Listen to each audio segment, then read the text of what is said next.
Insurance company कहती है आपको 1 करोड़ का टर्म इंश्योरेंस मिलेगा मात्र 400 रुपए पर महीने में। यानी आप 400 रुपए महीने का पेमेंट करो और अगर आपको कुछ हो गया तो कंपनी देगी 1 करोड़ रुपए। और यही क्लेम होता है हेल्थ कवर में कि अगर आपको 1 करोड़ रुपए तक का हेल्थ कवर मिलेगा मात्र 550 रुपए पर महीने में। यानी अगर मैं 550 रुपए पर मंथ इंश्योरेंस कंपनी को दूं और मुझे कोई मेडिकल इमरजेंसी हो जाए तो मुझे मिलेंगे 1 करोड़ रुपए। तो भैया ये जो कंपनियां बड़े बड़े वादे कर रही है ये सही है या गलत, या इसमें कुछ लोचा है? क्या इंश्योरेंस कंपनियां वास्तव में इतना क्लेम देती है?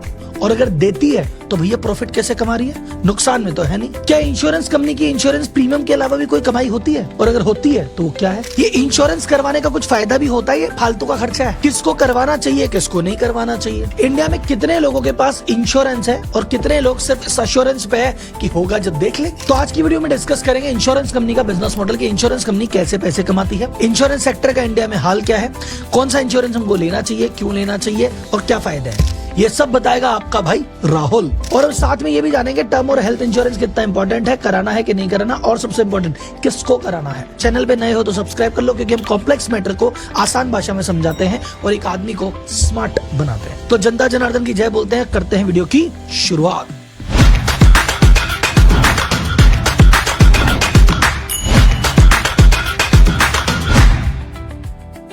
सबसे पहले क्वेश्चन की बात करते हैं कि क्या ये जो 400 रुपए या 550 रुपए में 1 करोड़ का कवर देने की बात की जाती है, क्या ये बात सत्य है? तो आंसर है जी हाँ, सत्य है। ये प्रीमियम 400 रुपए से ज्यादा कम हो सकता है। ये डिपेंड करता है आपकी एज पे, डिपेंड करता है अदर फैक्टर्स पे। जैसे मान लो मैं बात करूं 1 करोड़ के टर्म इंश्योरेंस की, आप 25 साल के हो तो ये अलग है, आप 35 के हो तो ये अलग हो जाएगा। अगर आप स्मोकिंग नहीं करते तो प्रीमियम अलग है, स्मोकिंग करते हो तो प्रीमियम अलग हो जाएगा। अभी मैं आपको करके दिखा दूंगा। और जो भी प्रीमियम एक बार तय हो गया, वो 400 है कि 800 है कि 1200 है, जो भी है एक बार तय हो गया, अगर आप देते रहते हैं और अगर आपकी मृत्यु हो जाती है तो टर्म इंश्योरेंस का 1 करोड़ मिलता है। और अगर आपका एक्सीडेंट या कुछ कवर होता है और वो सारी टर्म्स कंडीशन के अंदर है तो आपको पूरा पेमेंट मिलता है। सबसे पहले शुरुआत करते हैं उस क्वेश्चन से कि ये जो 400-500 रुपए में 1 करोड़ के क्लेम का वादा करते हैं, सत्य है या गलत? तो आंसर ये है कि हाँ, इनका क्लेम एकदम सत्य है। प्रीमियम का अमाउंट थोड़ा ऊपर नीचे हो सकता है आपकी एज और बाकी कंडीशन के हिसाब से, लेकिन ओवरऑल अगर अपन देखें तो आपको क्लेम मिलता है। एग्जाम्पल दिखाता हूं आपको लाइव। हम चलते हैं सीधा policybazaar.com पे। शुरुआत करते हैं। मान लो एज आपने डाली 18 साल के हम हैं, एलिजिबल हो गए इंश्योरेंस लेने के लिए और हम स्मोकिंग नहीं करते और हमको चाहिए 2 करोड़ रुपए का कवर। तो इंश्योरेंस निकल के आता है भैया आपका 1200 रुपए पर मंथ, यानी ऑन एन एवरेज 600 रुपए पर मंथ में 1 करोड़ का कवर मिल गया। अब यही इंश्योरेंस में अगर 18 की जगह 30 साल का बंदा हो, ये कवर 1200 से बढ़ के 1650 हो जाता है, यानी 1 करोड़ रुपए का इंश्योरेंस लगभग 825 रुपए पर मंथ में। 1000 से भी कम रुपए में, नाम मात्र के रुपयों में करोड़ों रुपए का इंश्योरेंस हो रहा है। ये बात तो सत्य है। और अभी रिसेंटली इस पे जीएसटी भी कम हुआ है, पहले 18% लगता था। तो अगर मैं 1200 के हिसाब से लगाऊं तो 14,500 रुपए में आपको 2 करोड़ रुपए का कवर मिल रहा है। यही अगर प्रीमियम थोड़े समय पहले लेते, दिवाली से पहले, तो आपको इस पे 2600 रुपए जीएसटी भी देना पड़ता। अब वो 2600 रुपए जीएसटी देने की जरूरत नहीं है। उस 2600 रुपए में चाहो तो 2 करोड़ के क्लेम को 2.5 करोड़ करवा लो। सेम चीज होती है आपकी हेल्थ इंश्योरेंस में। हेल्थ इंश्योरेंस में भी अगर मैं जाके देखता हूँ, यही पूरी कैलकुलेशन लगाता हूँ, फॉर्म भरता हूँ, तो 900 रुपए पर महीने में मेरे को 1 करोड़ रुपए तक का कवर मिल रहा है। यानी 11,000 रुपए साल के देके अगर कुछ होता है मुझे एक्सीडेंट में, बीमारी में, तो 1 करोड़ रुपए तक की निश्चिंता में लेके सो सकता हूँ। अब आप सोच रहे होंगे अगर ये क्लेम सत्य है और इतने कम पैसे में इतना चीज दे रहे हैं तो भैया कैसे दे रहे हैं? इतने कम पैसों में इतना कवर कोई दे कैसे सकता है? और ये अमाउंट कैसे तय होता है? दोनों पे बात करेंगे। इसी का आंसर छुपा है हमारे आज के टॉपिक इंश्योरेंस कंपनी के बिजनेस मॉडल में। देखो, इंश्योरेंस कंपनी की मुख्य इनकम होती है अंडरराइटिंग इनकम। अंडरराइटिंग इनकम का मतलब होता है अगर कोई व्यक्ति एक प्रीमियम के बदले या एक फीस के बदले आपकी रिस्क कवर करने को तैयार हो जाए, उसको कहते हैं अंडरराइटर। यानी जो आप प्रीमियम देते हो उस प्रीमियम के बदले इंश्योरेंस कंपनी कहती है तुम्हारी जिम्मेदारी मेरी, तो ये कहलाई अंडरराइटर। और ये इनकी इनकम का मुख्य स्रोत है, प्रीमियम जो आप देते हैं। तो बात करते हैं काम कैसे करता है। बड़ा सिंपल है साहब। आपसे कहा कि 1000 रुपए महीने का प्रीमियम दे दो साहब। 1000 रुपए प्रीमियम देने में आपका क्या जा रहा है? कुछ नहीं जा रहा। 1 करोड़ का कवर मिल रहा है, आप दे दोगे। ऐसे ही आप जैसे 1 लाख आदमी और दे देंगे। तो अगर 1 लाख आदमी 1000 रुपए महीना देने को तैयार हैं, तो महीने का जो प्रीमियम इनका कलेक्ट हो रहा है वो हो रहा है 10 करोड़ रुपए। साल का प्रीमियम कलेक्ट हो रहा है 120 करोड़ रुपए। 1 लाख आदमी सबके तो कुछ होता नहीं है। मान लो उसमें से 0.1% लोगों के हुआ, 100 आदमियों की मृत्यु भी हो गई। तो 100 आदमियों की मृत्यु पे अगर 1 करोड़ रुपए देना भी पड़ा तो दिए कितने? 100 करोड़ रुपए। 20 करोड़ तो हो गया ना मुनाफा। तो 100 की जगह अगर 200 के साथ मिसहैपनिंग हो जाए तो लॉस में आ जाएगी? नहीं, ऐसा नहीं होता। क्यों नहीं होता? 3 कारण है। पहला कारण, ये प्रीमियम ही ऐसे कैलकुलेट करते हैं। देखो ये ऐसे हवा में तो प्रीमियम कैलकुलेट नहीं किया कि चलो मेरे को ऐसा लग रहा है 1000 रुपए दे दो, पूरा कैलकुलेशन किया है, बकायदा पूरा पुराने पिछले 50 साल का डेटा देखा, इंडिया का ओवरऑल कितने लोगों की डेथ होती है, किस कारण से होती है, किस एज ग्रुप में होती है, एनालिसिस करके प्रीमियम तय किया गया। तो अगर इनको लगता है कि यार रिस्क है, जैसे मैंने आपको बताया कि 18 साल का बच्चा है, नॉन स्मोकर है, तो उसका प्रीमियम कितना था 900 रुपए। अगर वही बच्चा कह दे कि नहीं साहब मैं तो स्मोक भी करता हूं, तो जो स्मोक करता है तो उसके चांसेस ज्यादा है, तो उसका प्रीमियम बढ़ा के कर दिया 1500 रुपए। जैसे उसकी उम्र 30 साल हुई तो भाई साहब नॉन स्मोकर था, उसकी क्या थी, अपने क्या कैलकुलेट किया था 1600 रुपए। अगर वही स्मोक करने लग जाए तो उसका प्रीमियम चला जाता है 2200 रुपए। तो जैसे जैसे आपका रिस्क बढ़ता जाता है वो प्रीमियम बढ़ाते जाते हैं। तो अगर मान लो जिस रिस्क ज्यादा है तो ये प्रीमियम 1000 की जगह 2000 हो जाएगा, वो फिर कलेक्ट 120 करोड़ नहीं, वो 240 करोड़ कलेक्ट करेंगे, तो 200 के साथ मिस नहीं होगी तो भी वो प्रॉफिट में रहेंगे। दूसरा कारण कि नहीं सर चलो बात है ये तो कैलकुलेशन कर ली, पर हो सकता है ना कभी कुछ मिस कैलकुलेशन हो जाए, कभी कुछ विशेष परिस्थिति हो जाए। हम ऐसा हो सकता है। ऐसे केस में इंश्योरेंस एक खतरनाक गेम खेलती है, उसको कहते हैं री इंश्योरेंस। ये इंश्योरेंस कंपनियां भी आगे इंश्योरेंस करवा लेती है। मैंने आपको कहा आपसे 1000 रुपए प्रीमियम ले रहा हूं मैं और 1 करोड़ रुपए कवर की जिम्मेदारी मेरी। आपने कहा ठीक है राहुल जी पॉलिसी दे दो, दे दी। अब मैंने दूसरी कंपनी के पास गया और कहा कि सुनो 950 रुपए मेरे से ले लो, 950 रुपए में इस इंश्योरेंस का इंश्योरेंस कर दूं, तो अगर इसके कुछ हुआ तो ये मेरे पास आएगा और मैं तुम्हारे पास आऊंगा। कहता ठीक है। तो अब टेक्निकली मैंने 1000 रुपए का प्रीमियम लिया, 950 इनको दे दिया, 50 रुपए मेरी सूखी कमाई है।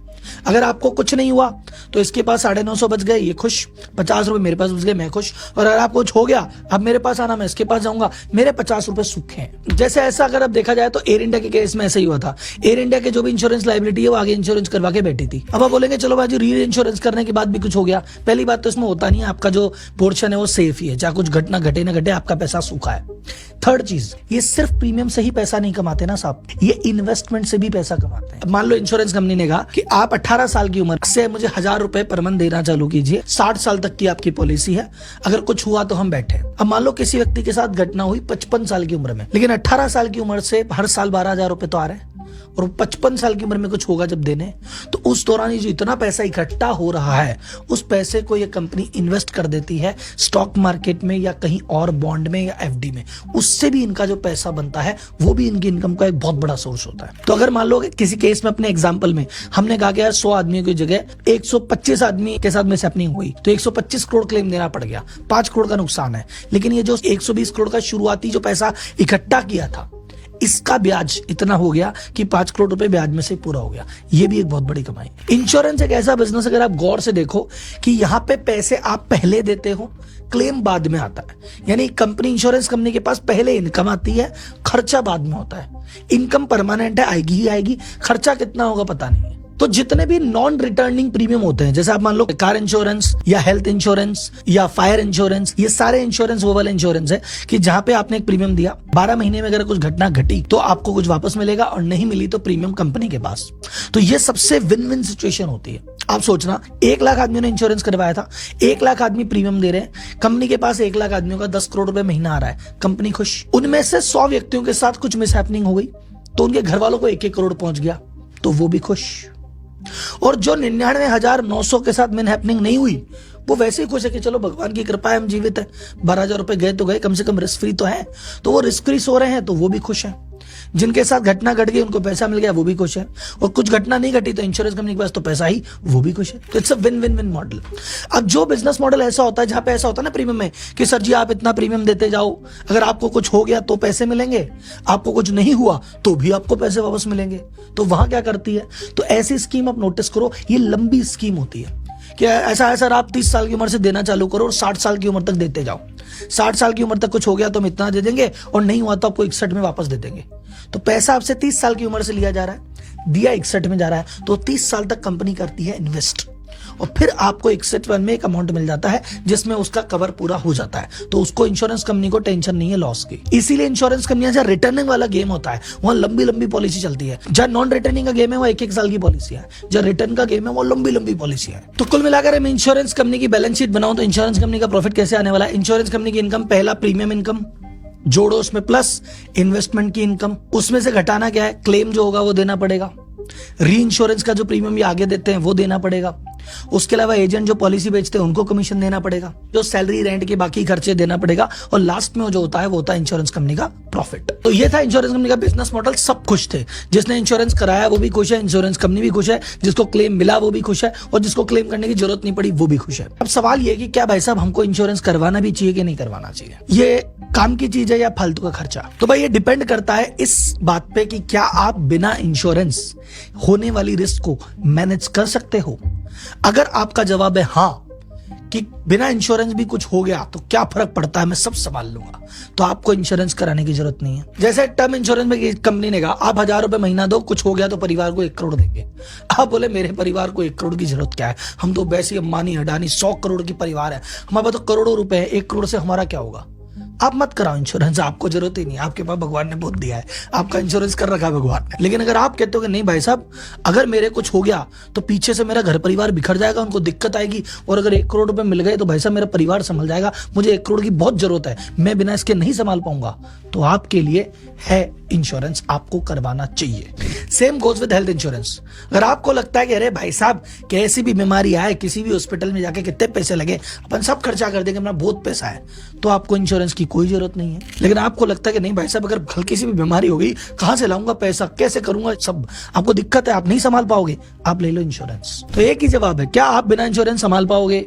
हाँ तो छोड़ो, और नहीं तो करवा लो। मेरी अगर आप पर्सनल राय जानना चाहो तो मेरा यह है कि हेल्थ इंश्योरेंस और टर्म इंश्योरेंस ये है भैया, यानी आपकी जान की सुरक्षा और आपके परिवार की सुरक्षा, ये हर व्यक्ति को करके चलनी चाहिए, और स्पेशली भैया भारत देश में तो 100% करके चलनी चाहिए। क्यों? क्योंकि इस समय जिस दौर में हम जी रहे हैं ना तो हवा शुद्ध है, ना भाई साहब पानी शुद्ध है, खाना भी जो आप खा रहे हो, जो फल सब्जी खा रहे हो वो भी पेस्टिसाइड मिली हुई है, ऑर्गेनिक भाई साहब हमारी रेंज से बाहर है, खाने में मिलावट है, नकली सामान है, रोज वीडियो देख रहे हैं, रोड पे दुनिया भर के खड्डे हैं, बारिश आती है तो पानी बह जाता है, इधर पहाड़ टूट के गिर रहा है, कहीं कहीं आग लग जाती है, कहीं पार्टी में आग लग जाती है, कहीं भगदड़ हो जाती है, यहाँ जान का आते पते नहीं है कब क्या हो जाएगा, कौन बच्चा बोरवेल में गिर जाएगा। तो ऐसे टाइम में आप अपनी हेल्थ और अपने परिवार की जान को लेकर कैसे लापरवाह हो सकते हो, मैं ये सवाल आपसे पूछ रहा हूँ। अगर आप घर में अकेले कमाने वाले हैं, आपके ऊपर पत्नी की, बच्चों की, माता की, पिता की, सबकी जिम्मेदारी है, तो इतने लापरवाह आप कैसे हो सकते हो। गवर्नमेंट हॉस्पिटल की हालत सबको पता है कि वहां इलाज कराना कितना मुश्किल है। डॉक्टर को दिखाना हो तो पहले पर्ची कटाने की लाइन,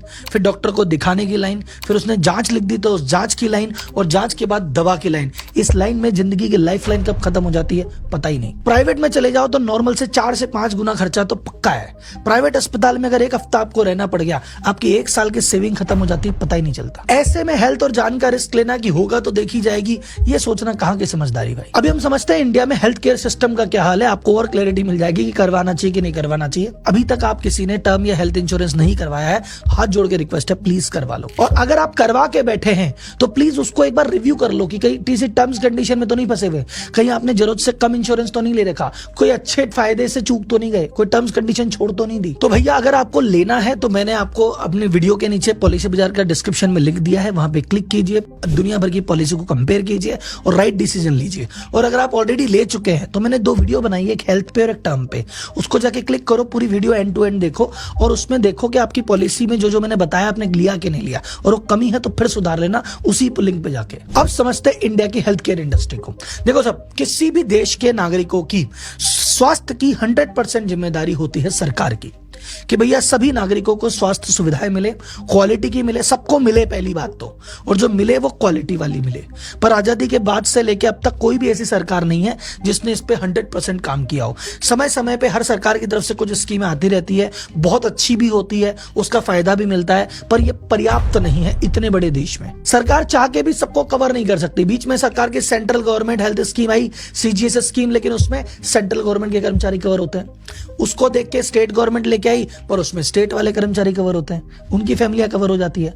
कुछ बड़े कॉर्पोरेट में लोग करने वाले होते हैं, वो उनकी फैमिलियां कवर हो जाती है, लेकिन 100% कवर वो भी नहीं होती, उनकी भी लिमिटेशन है, उसमें भी टर्म्स एंड कंडीशन है। आप इनके भरोसे मत रह जाना कि मेरी तो गवर्नमेंट वाली है, पर मेरी तो कंपनी वाली है। उसके अलावा भी आपको अलग से इंश्योरेंस करना चाहिए, नहीं तो जो पॉलिसी है उसको वेरीफाई करवा लो कि उसमें ढंग की चीजें कवर भी है कि नहीं। तो गवर्नमेंट को ये पता था भाई साहब हम प्रयास कर रहे हैं, लेकिन गवर्नमेंट हॉस्पिटल के भरोसे भारतीय देश की एक एक बच्चे को क्वालिटी हेल्थ नहीं मिल पाएगी। तो उन्होंने कहा कि भी क्या करें साहब, एक काम करते हैं प्राइवेट हॉस्पिटल अलाउ कर देते हैं, क्योंकि अगर प्राइवेट हॉस्पिटल अलाउ नहीं करते तो वैसे इलाज मिलता ही नहीं। बोले महंगा सस्ता छोड़ो, इलाज मिले तो सही। प्राइवेट हॉस्पिटल को अलाउ किया, प्राइवेट हॉस्पिटल आए, सुविधा भी दी, क्वालिटी हेल्थ केयर भी दिया, सब कुछ दिया, लेकिन वो चैरिटी करने थोड़ी आए थे। वो तो पैसे लेंगे ना भाई साहब, सुविधा बोलोगे जितनी देते जाएंगे पर पैसे भी वैसे लेते जाएंगे। वो भैया जेनरिक मेडिसिन थोड़ी देंगे कि 2 रुपए की दवाई ले लो, वो तो ब्रांड लेंगे जो कि 200 रुपए का आता है। वो 5 रुपए का इंजेक्शन थोड़ी लगाएंगे भैया, वो तो 500 का ही लगाएंगे ना यार। वो तो छोटी सी दिक्कत पे कहेंगे भैया सारे टेस्ट करके लाओ, और वो कहते हैं भैया हम किसी को फोर्स थोड़ी कर रहे हैं, डिमांड सप्लाई की बात है, अगर तुम्हें हमारे पास आना है तो आओ, हम बुला थोड़ी रहे हैं भाई साहब, आपकी मर्जी है तो जाओ गवर्नमेंट हॉस्पिटल पढ़ा, पर वहां नहीं जाना चाहते, यहीं आना चाहते हो तो फिर रेट हमारी लगेगी। तो लॉजिक सिंपल है, महंगा अफोर्ड कर सकते हो तो प्राइवेट में चले जाओ, और नहीं कर सकते तो लाइन में लगने को गवर्नमेंट में तैयार हो जाओ। और आप कहते हो नहीं भाई साहब गवर्नमेंट प्राइवेट की सुविधा भी चाहिए पर पैसे भी नहीं है, फिर भैया इंश्योरेंस ले लो ताकि ये दोनों चीजें आप एक साथ कर पाओ, सुविधा भी ले पाओ, अफोर्ड भी कर पाओ। और मैंने जैसे आपको कहा ना, अगर आप कर सकते हो तो कर लो, मत कराओ इंश्योरेंस, लेकिन जब आप लाखों रुपए खर्च कर सकते हो इलाज पे तो 1000 रुपए प्रीमियम पे भी दे सकते हो। तो भैया कुल मिला के मैं समरी की बात बोलूं, अगर आपको गवर्नमेंट हॉस्पिटल में इलाज कराना है तो आपको चाहिए हिम्मत और ताकत, और अगर आपको प्राइवेट में कराना है तो चाहिए पैसा। और अगर आपके पास दोनों ही ज्यादा नहीं है, ना टाइम ज्यादा ना पैसे ज्यादा, तो भैया इंश्योरेंस कराओ, रिस्क फ्री हो जाओ। हेल्थ इंश्योरेंस और टर्म इंश्योरेंस को जिसने खर्चा समझा है आज उसके सर पे कर्जा है। जैसे भारत देश में रहने के लिए वोटर आईडी और आधार कार्ड जरूरी है, वैसे ही एक सम्मानजनक और रिस्क फ्री लाइफ जीने के लिए देश में हेल्थ इंश्योरेंस और टर्म इंश्योरेंस जरूरी है। जैसे म्यूचुअल फंड इंडस्ट्री ने कैंपेन चलाया था ना, म्यूचुअल फंड सही है, इंश्योरेंस इंडस्ट्री को भी कैंपेन चलाना चाहिए।